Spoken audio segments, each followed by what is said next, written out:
Vamos a darle gracias a Dios en este momento. Levanta tus manos, Señor, yo te doy gracias. Gracias por este tiempo, amado Dios. Gracias por este momento. Gracias porque tú nos has dado el privilegio de adorarte, de exaltarte, de glorificar tu santo nombre en este día. Nada de estas cosas se movieran si no estuvieras en medio de nosotros, Señor. Hoy te pedimos, amado Espíritu Santo, que abras nuestro entendimiento. Abre nuestra mente, Señor, porque no nos queremos ir con el mismo pensamiento con el que entramos. Hoy queremos que tu palabra, Señor, pueda atacar nuestra ignorancia.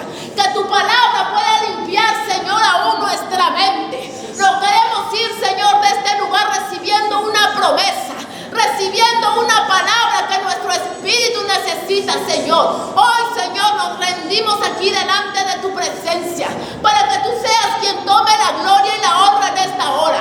Habla, Señor, habla, Padre Santo, en esta tarde. Hoy, Señor, yo vengo delante de ti, Señor, como un instrumento en tus manos, porque eres tú, Señor, quien hará las cosas en este día. Gracias te doy en el nombre de Jesús de Nazaret. Cancelamos toda oposición que se quiera levantar en contra de este ministerio, aún en contra de tu obra. Atamos de pies y manos, Señor, toda oposición, todo ataque del enemigo, porque lo que se ha dicho que se hará en esta casa, que salió de tu boca, se cumplirá, Señor. Todas las promesas que salieron, Señor, de tu boca para este ministerio, se cumplirán en este tiempo, Padre Santo. Gracias te doy toda la gloria a ti, Señor, en el nombre de Jesús de Nazaret. Amén. Gloria a Dios. Puedes tomar tu asiento.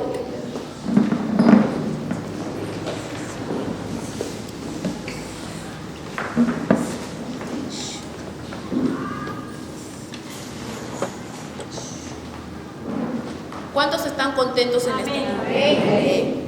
Le quiero hacer una pregunta. Estuve muchos días, mucho tiempo con estos versículos. Aún lo pude colgar en el Facebook. Un versículo que ardía ardientemente en mi corazón, en mi espíritu. Y el privilegio que Dios me ha dado de estar en esta tarde delante de ustedes para traer una palabra que no solamente es para ustedes, también es para mí. Porque todo el cuerpo de Cristo se edifica con la palabra que Dios nos da, nos revela. Amén. Entonces yo le quiero hacer una pregunta. ¿Cuántos de algunos, viendo la situación, cómo se ha estado moviendo el mundo, cómo se sigue moviendo en algunos lugares, pero aquí no? Porque todos los que vienen aquí nos vamos con una mente totalmente renovada. Yo no sé ustedes, pero para mí, en mi espíritu, en mi corazón, ese problema del virus que se estuvo moviendo, digo, porque ya no lo siento, no lo percibo. Yo siento que se terminó para los hijos de Dios, porque la victoria que Dios nos ha dado sobre ese virus ya fue en la cruz del Calvario. Amén. Pero ¿cuántos en algún momento han tenido temor de morir? Háganse esa pregunta, no sé si se lo han hecho. ¿Alguna vez has tenido temor de morir?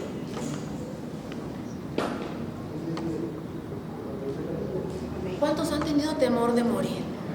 Amén. Bueno, todos creo que hemos tenido ese temor, ¿verdad? El temor de morir, porque no hemos entendido qué significa morir ni vivir. Amén. Y para poder entender esto, yo les pediría que abran sus Biblias en el libro de Filipenses, en el capítulo 1.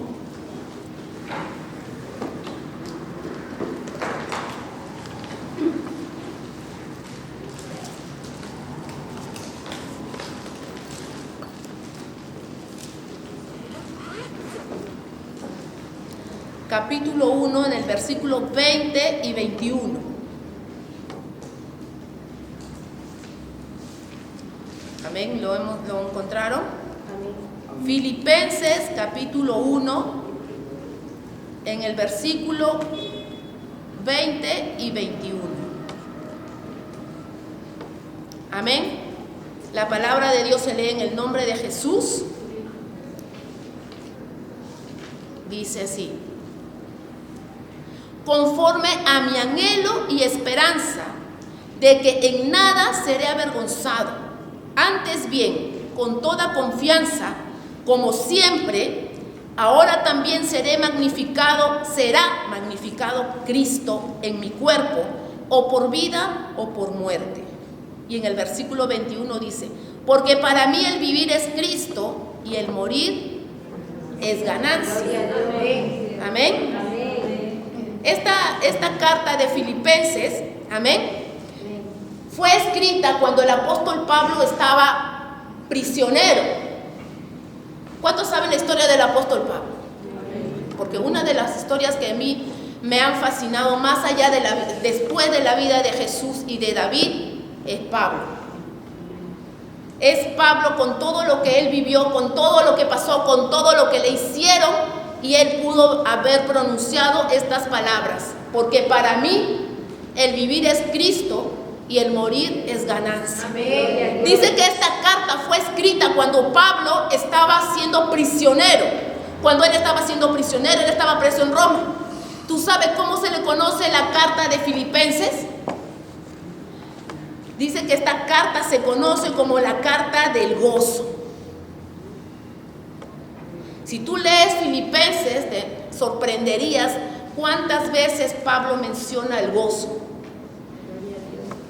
Cuántas veces habla de tantas cosas que él vivía, experimentaba. Amén. Dice que esta iglesia, para poder entrar al tema le voy a hablar. Esta iglesia fue formada en una prisión también. La iglesia de Filipo fue cuando Pablo, no sé cuántos han leído el libro de Hechos en el capítulo 16, cuando Pablo estaba prisionero con Silas y ellos empezaron a cantar, a adorar a Dios prisionero, y los muros de la cárcel se cayeron. Dice que cuando vino el carcelero y vio que los muros de la cárcel se habían caído, él sacó su espada para matarse, porque él pensó que los prisioneros se habían ido. Porque la pena, la paga por un prisionero que se escapaba de la prisión era la muerte. La muerte para el que estaba encargado. Y Pablo le dijo, no hagas mal contra tu vida. Aquí estamos. Y el prisionero, el carcelero, sorprendido de ver que ninguno de ellos había escapado, le dijo, dime qué tengo que hacer para ser salvo. Gloria. ¿Sabe por qué? Porque la vida de Pablo, prisionero o libre, él siempre mostraba a Cristo en su vida. Aún en la cárcel, él estaba, todo el mundo, los carceleros, los soldados, sabían que Pablo estaba preso a causa de Cristo. Amén. Y Pablo le dijo, cree en el Señor Jesucristo y serás salvo tú y tu casa.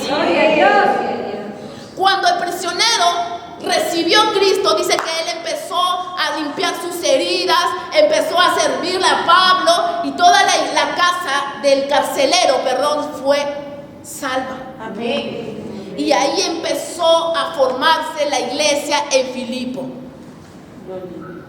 Entonces, cuando Pablo estaba prisionero, escribió la carta a los filipenses. Empieza una carta saludando, contando las cosas que le habían pasado, agradeciendo por la colaboración de ellos económicamente también a Pablo. Entonces fueron muchas de las cosas en las cuales esta carta habla tanto, en las cuales vamos a entrar. Dice que él fue prisionero, ahí se creó la primera iglesia en Filipo, en una cárcel. Amén. Pero yo tengo este mismo versículo, estos mismos versículos que hemos leído aquí en la Nueva Traducción Viviente, y yo quiero que lo escuchen, porque dice en el versículo 20, Pablo aseguró estas palabras. Pablo sabía quién era, Pablo sabía a quién le servía, Pablo sabía que vivo o muerto él era de ganancia. No solamente, él dijo, para mí el vivir es Cristo y el morir es ganancia, porque su vida era de provecho para los que estaban acá. Pero él le decía, si seguimos leyendo el capítulo, él decía, no sé qué decidir, si vivir o morir, porque si vivo, mejor decido vivir. Pero él estaba preso. ¿Cómo podía decir prefiero vivir o morir? Porque él sabía que había cumplido su propósito. Él sabía que estaba en él, en los últimos días tal vez de su vida, que iba a encontrarse con Cristo, pero si tengo que vivir, voy a vivir por amor a ustedes. Amén. Decía él, voy a vivir por amor a ustedes, porque en mí hay muchas cosas que todavía ustedes necesitan, pero si muero, yo voy a saber que obtuve mi corona. Amén. Gloria a Dios. Yo voy a saber que mi corona me está esperando, porque la vida que he tenido ha sido una vida para magnificar a Cristo. Amén. Entonces, dice Pablo en el versículo 20, en la Nueva Traducción Viviente, dice, tengo la plena seguridad y la esperanza que jamás seré avergonzado, Gloria a Dios. sino que seguiré actuando con valor por Cristo, como lo he hecho en el pasado, y confío en que mi vida dará honor a Cristo, sea que yo viva o muera. Gloria a Dios. ¿Por qué estoy esta tarde esta palabra? Porque es una palabra en la que Pablo lo dijo con toda la seguridad que su vida estaba dando honor a Cristo. Amén. Con toda la seguridad que no iba a ser avergonzado aunque esté preso, porque la vergüenza que él hablaba no hablaba por estar preso, sino porque él estaba seguro que lo que hacía con su vida era dar honor y gloria a Cristo. Amén. Gloria a Dios. Lo que haces con tu vida es darle honor y gloria a Cristo. Ahora, tú puedes declarar esta palabra, tú puedes mirar y analizar tu vida y poder decir con esa seguridad que él escribió estas palabras: estoy segura que mi vida, vivo o muerto, dará honor y gloria a Cristo. Porque dice en el 21, pues para mí vivir significa vivir para Cristo, y morir es aún mejor. Amén. Amén. ¿Sabe por qué Pablo decía, para mí el vivir es Cristo? Tú puedes decir, vivir es Cristo porque yo voy a la iglesia. El vivir es Cristo porque oro en la noche y en la mañana. No. Porque cuando Pablo pronunció estas palabras, él estaba seguro de quién era Cristo para él. Y vamos a mencionar algunas palabras, porque si tú quieres saber quién era Cristo para Pablo, tienes que leer la carta de Filipenses. Porque en esa carta habla exactamente quién era Cristo para Pablo. Dice que Pablo, número 1, Cristo era ejemplo para Pablo. Cristo era ejemplo para Pablo. En Filipenses 2, del 5 al 8, habla de que Cristo se negó a sí mismo, se negó a ser Dios para ser hombre, y vino aquí a la tierra con una actitud de humildad, con una actitud de sujeción, con una actitud a rendirse a la voluntad de su Padre. No vino a exaltarse él. Cristo era ejemplo para Pablo de humildad. Número 2, Cristo era un tesoro para Pablo. Cristo era un tesoro para Pablo. ¿Sabe por qué? Porque cuando nosotros leemos la historia de Pablo, y él mismo lo dice, que hubo un tiempo en que la vida de Pablo, todo lo que él más valoraba era su herencia judía, eran sus estudios, eran sus logros, era todo lo que él sabía. Si nosotros leemos la vida de Pablo, Pablo conocía 23 idiomas, él tenía la actitud y la personalidad de pararse ante reyes, de pararse ante las autoridades y no quedar avergonzado por su estudio. Él había alcanzado tantos logros naturales, amén, que él lo valoraba tanto, era como decir, era su orgullo, era su currículum, ¿verdad? Era su acta su carnet de presentación. Él vivía orgulloso, porque hay partes en la Biblia donde él se describe y dice: yo soy judío de pura cepa, y soy romano. Y él se describía. Pero en Filipenses 3, del 7 al 8, dice que todas esas cosas que él había logrado, hasta su celo por la ley, por defender la ley, aún estaba dispuesto a matar, a arrestar a todo aquel que se oponía a su creencia. Hasta todo esto, ese era como su tesoro. Era como algo que lo llenaba de orgullo. Pero él, cuando fue salvo, cuando tuvo un encuentro con Cristo, al encontrarse cara a cara con Cristo, todo esto lo dio por perdido. Su valor pasó a segundo lugar. Todo lo que había estudiado, todo lo que él sabía en lo natural, fue echado como basura. Él mismo lo describe, con tal de agradarle a su Dios. Él se encontró que Cristo fue el mejor tesoro que pudo haber encontrado en su vida. Fue lo mejor que le pudo haber pasado. Número 3, dice que era su justicia. Cristo era su justicia, Filipenses 3:9. Porque él entendió que no había manera de que el hombre sea justificado por sus obras, sino por la obra que Cristo hizo en la cruz. La obra que hizo Cristo en la cruz fue redimirnos, fue justificarnos, aun siendo culpables nos hizo inocentes porque tomó nuestro lugar. Algo que Pablo había entendido era que Cristo era su justicia. Amén. Cristo, número 5, dice que Cristo era su gozo. Filipenses 4:4. Era su gozo. Cristo era la fuente de su gozo, de su deleite, de su satisfacción. Porque aunque estaba prisionero, porque aunque lo habían lapidado, o sea, lo habían apedrado, lo habían metido preso, aunque lo habían hecho de muchas maneras, de muchas cosas, él siempre podría recordar el encuentro que tuvo con Jesús. Y las palabras que Ananías le dijo un día: el Señor Jesús me ha enviado acá. Cuando Ananías no quería ir a orar por él porque él tenía fama de asesino, ¿verdad? De que mataba a los cristianos. Está en Hechos 9. Y Ananías le dijo: el Señor Jesús me dijo que viniera porque instrumento útil eres en sus manos, y Él te enseñará lo que has de padecer en su nombre. Cuando tú sabes tu llamado, cuando tú sabes tu propósito, hasta la oposición hace de bendición para ti. Hasta las oposiciones que se vienen contra tu vida, contra tu ministerio, contra lo que tú estás haciendo para Dios, se convierten en bendición. Gloria a Dios. Y Pablo sabía que lo que él estaba viviendo había sido una promesa que hace mucho tiempo Dios ya le había dado. Oye, yo te voy a enseñar lo que sé es padecer en mi nombre.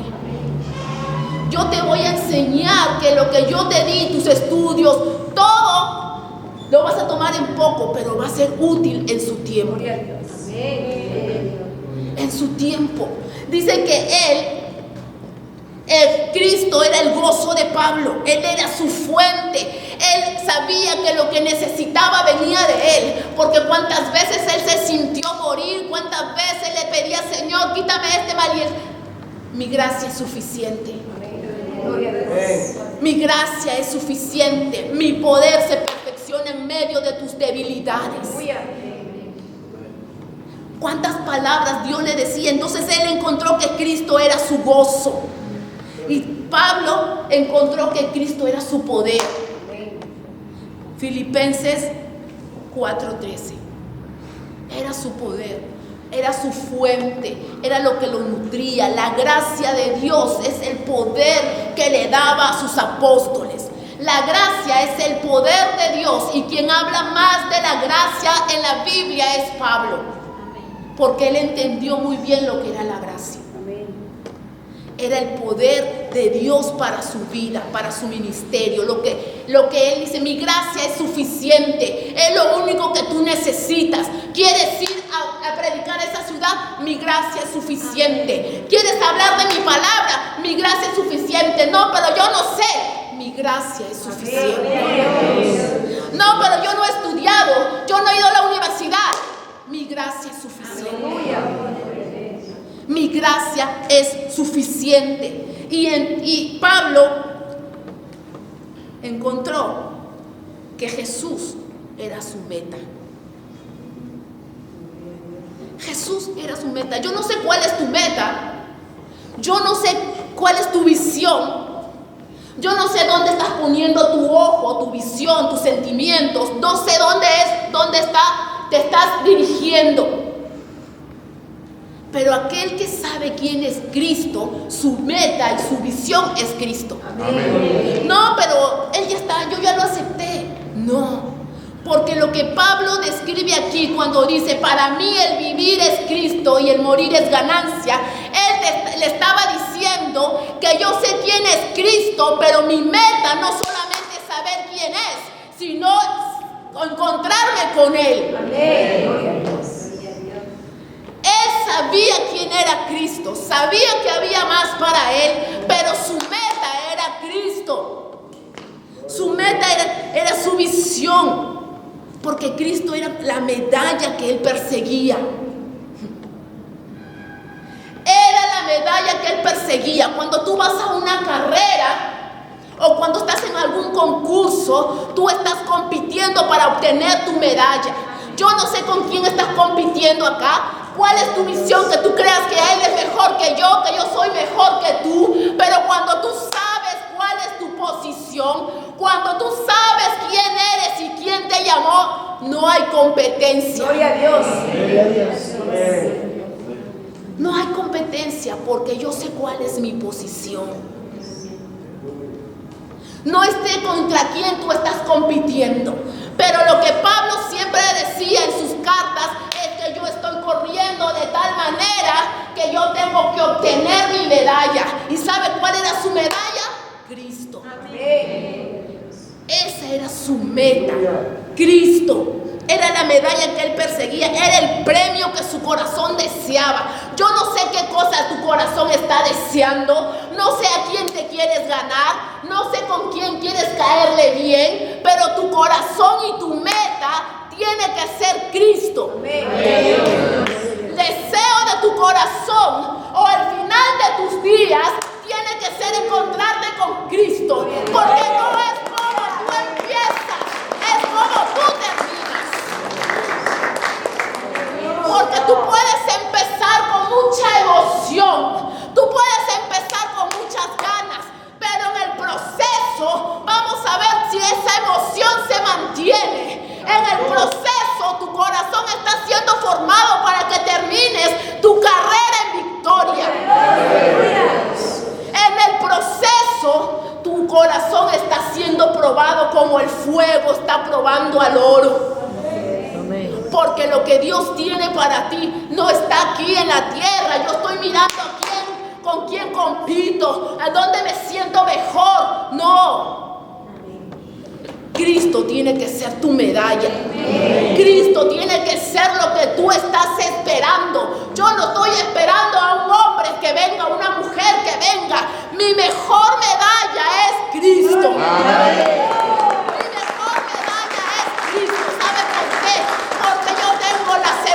Que no seré avergonzado. Amén. Yo no seré avergonzado. Digan lo que digan, hablen lo que hablen, mientras que tu visión sea Cristo y no el hombre, ni la mujer, ni agradar a alguien que un hombre o una mujer. Entonces tú sabrás que tu corona te está esperando. Tu medalla te está esperando. Era lo que Pablo había encontrado en Cristo, su medalla, su gozo, su honor. Estaba siendo prisionero, estaba siendo golpeado, porque no es que estaba en la prisión sentado. A él lo golpeaban porque le echaban la culpa de que por él Roma estaba siendo incendiada, de que por él habían rebeldes. Él era como un rebelde por predicar la palabra. Todavía no has visto nada.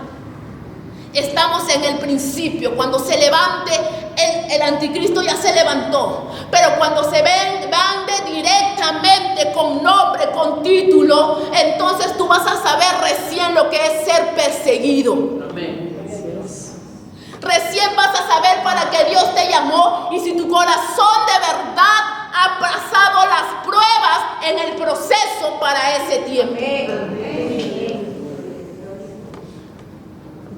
No, te estás distrayendo. Estás olvidándote que tu medalla no es la añadidura. Tu medalla es buscar el reino de Dios y su justicia. Ahí está Cristo. No te distraigas. Que cuando lo que Pablo estaba diciendo, que quería que en su vida sea magnificado Cristo. Que cuando él hablara de su boca solo salga Cristo. Un hijo de Dios que sabe cuál es su meta no va a perder el tiempo en hablar tonterías. No va a perder el tiempo en frenarse en un chisme. Un hijo de Dios que sabe cuál es su meta y que el premio es la medalla que es Cristo. Entonces lo único que va a hacer que su vida pueda magnificar Cristo. Que cuando la gente te ve o te escuche hablar, no diga que eres cristiana porque vienes a la iglesia o llevas una Biblia, sino que porque de tu boca no hay palabra de ofensa contra otros, no hay palabra de chisme contra otros, sino que de tu boca sale la palabra de vida. Sale palabra de vida. Amén. Cuando tú leas este versículo y tú vuelvas a decir, para mí el vivir es Cristo, mejor analiza cómo está tu vida. ¿Es tu gozo? ¿Es tu meta? ¿Lo ves como tu medalla? ¿Tu corazón lo está buscando? ¿Lo está anhelando para que tú pongas este versículo aunque sea en tu Facebook? Suena muy bonito, pero tiene que ser vida en tu vida. Tiene que ser vida en tu vida. Tiene que ser vida en tu vida. Cristo era el ejemplo de Pablo. Él era quien él quería imitar a Cristo. Por eso que él podía decir, ya no vivo yo, sino que Cristo vive en mí. Y lo que vivo ahora en la carne, lo vivo en el poder del Hijo de Dios. Él podía decir eso. Cristo era el ejemplo, era el tesoro de su corazón, era la meta que él perseguía, era la única justicia que lo hacía acepto delante del Padre. Nosotros, eso es lo que hace Cristo, nos hace justos delante del Padre siendo culpables. Y Pablo lo entendió. Era la justicia. Era la esperanza para su futuro. Era el gozo que le daba satisfacción. El poder que lo capacitaba para adorar a Dios. ¿Qué es satisfacción? Si tú no encuentras satisfacción en tu vida, entonces tú estás poniendo en poco lo que Cristo hizo por ti. Porque tú quieres satisfacer tu carne, quieres satisfacer tus deseos, quieres satisfacer lo que a ti te gusta, lo que tú quieres, pero tú no entiendes que todo lo que tú necesitas o la satisfacción que tu alma necesita está en Cristo. Está en esa medalla que es obtenida al llegar al final de tu carrera. Está ahí. Nosotros nos hemos encontrado con aquel que satisface los más deseos de nuestra alma.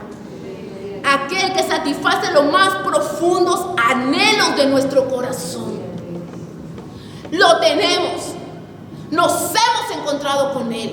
Pero él no es el centro.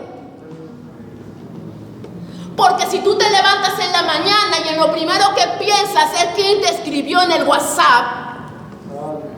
Porque si te levantas en la mañana y piensas en aquella persona que no te deja dormir, esa es el centro de tu vida. Ese es el centro, no es Cristo. No has entendido por qué Cristo se entregó. Tú no entiendes lo que es la pasión desmedida. Has conocido otras pasiones, pero no sabe lo que es ser una mujer o un hombre apasionado por otros. Cristo fue apasionado y esa pasión fue la pasión que imitó Pablo. Porque Cristo entregó su vida por la iglesia y Pablo murió aún hasta el final de sus días predicando la palabra. Hasta el último de sus días. ¿Quién es el centro de tu vida?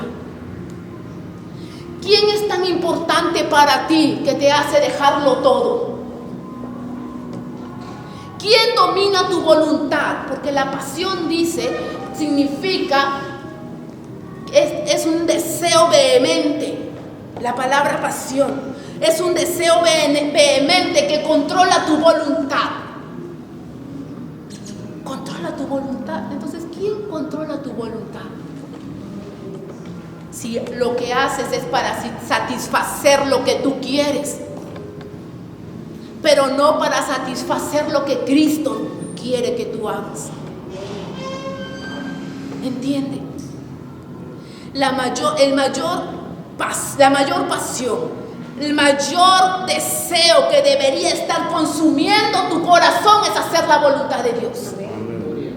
El mayor deseo que deberías estar viviendo en esta tarde o en estos días de crisis es ir y predicar el evangelio. No estar mirándote como una víctima, ni estar aceptando lo que no le pertenece a los hijos de Dios que se mueven en este mundo. Porque lo que se mueve en este mundo no es para ti. Pero si tú estás siendo afectado por lo que se mueve en este mundo es porque no has entendido quién tiene que ser tu centro, quién tiene que ser todo para ti. Él lo entendió. Pablo entendió. Y tú tienes que entender, o nosotros tenemos que entender en esta noche, quién tiene que ser nuestro centro. No lo que haga el resto con su vida. Es lo que Cristo quiere hacer con mi vida. Es lo que me tiene que importar. Es lo que Cristo quiere hacer conmigo. El deseo vehemente de tu corazón tiene que ser hacer la voluntad de Dios. Un deseo vehemente de tu corazón tiene que ser vivir y morir para Él. ¿Sabes por qué? Porque cuando Él decía, para mí el vivir es Cristo, Él estaba diciendo, yo quiero que mi vida pueda ser un reflejo de tu amor para otros. Que mi vida puedas magnificar a mi Dios. Que lo que yo hablo tenga que mostrar que soy de Cristo. Que lo que yo cómo me dirijo a los demás, tiene que mostrar a Cristo en mí. Porque si tú lees ahí las cartas que le escribía a Timoteo, las cartas que él decía, tal persona se portó mal conmigo, pero no lo tomes en cuenta. Tal persona me hizo la vida difícil, pero yo no le tomo en cuenta, ni tú tampoco, le decía a Timoteo.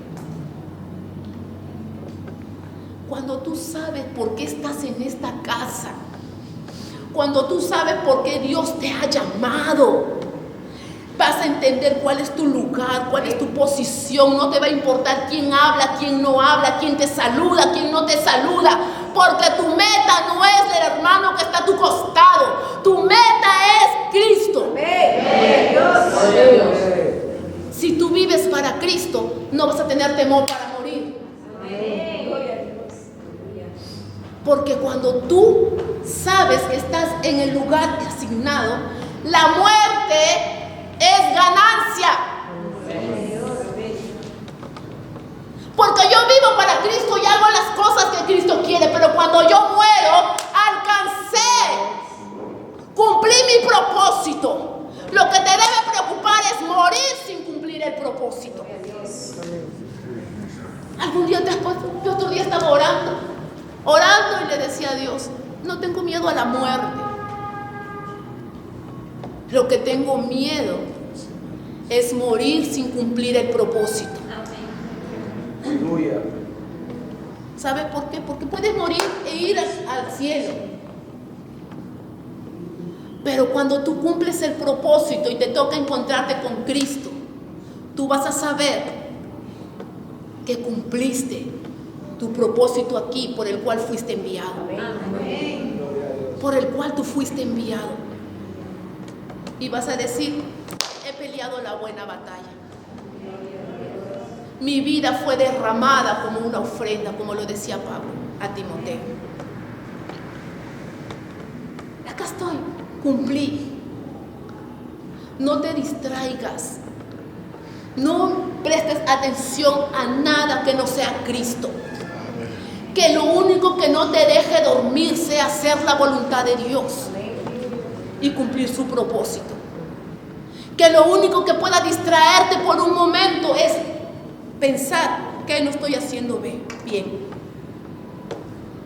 Tú tienes que dejar que Cristo sea mostrado en tu vida, en tu acción, en tus palabras, y otro pueda ser edificado por lo que Cristo ha hecho por ti.